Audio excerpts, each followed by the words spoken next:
السلام عليكم ورحمة الله تعالى وبركاته. أهلا متتبعي القناة، كنرحب بكم مجددا على القناة فيديو جديد إن شاء الله.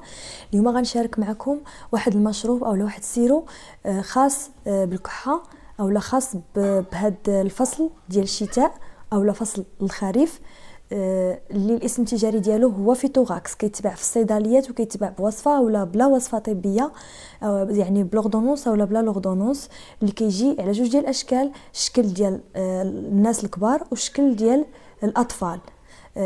فيتوغاكس ادولت وفيتوغاكس اونفون سيرو.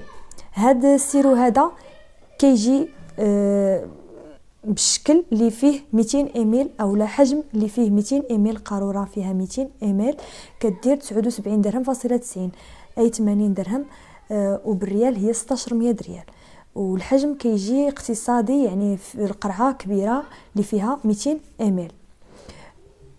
المستخلصات ديالو طبيعيه 100%، اللي كتكون من العسل ومن اللوكاليبتوس ومن البروبوليس والزعتر، اللي هما معروفين بالخاصيه ديالهم مضاده حيويه ومضاده للالتهاب ومضاده للطفيليات والبكتيريا والجراثيم.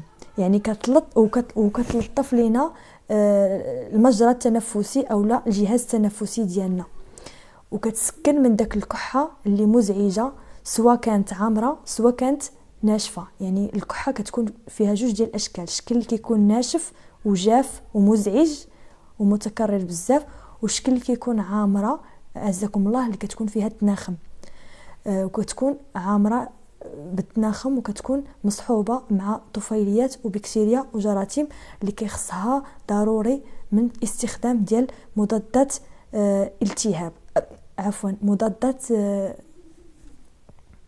حيويه او لا انتيبيوتيك، اللي كيكون في اغلب الاحيان مصحوبه مع البكتيريا. هذا السيرو هذا اللي قلت لكم كيصلح لهم بجوج مزيان. كيجي في هذه الحاله كاين بعض الناس اللي كيكون مختلط عليهم الامر، ما عارفينش راسهم واش عندهم كحه ناشفه ولا كحه عامره.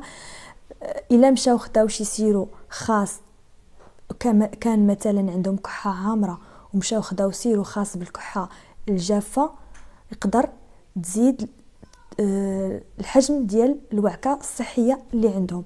وكذلك العكس، من الاحسن اللي كيكون الانسان مختلط عليه الامر انه ياخذ بحال هاد الانواع ديال السيروات اللي كيكون خاص، يعني كيكون السيرو خاص بالكحه الناشفه وكذلك العامره، بجوج بهم في نفس الوقت. هاد السيرو هذا كيصلح الاطفال، الحجم يعني الشكل اللي متوفر ديال الاطفال ديال الانفون، والشكل اللي ديال الادلت او لا الناس البالغين، خاص بالناس الكبار. الاطفال فوق من عامين ممكن يستخدموا سيرو ديال انفون.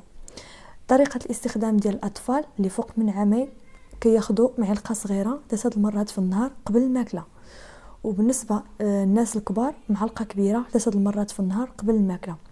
كيبقاو ياخذوا هذا السيرو حتى كيتحسن الصحه ديالهم وكيتخلصوا من هاد الكحه اللي كتزعجهم. كان هذا هو الفيديو ديال اليوم، نتمنى يكون نال اعجابكم. شكرا لكم على حسن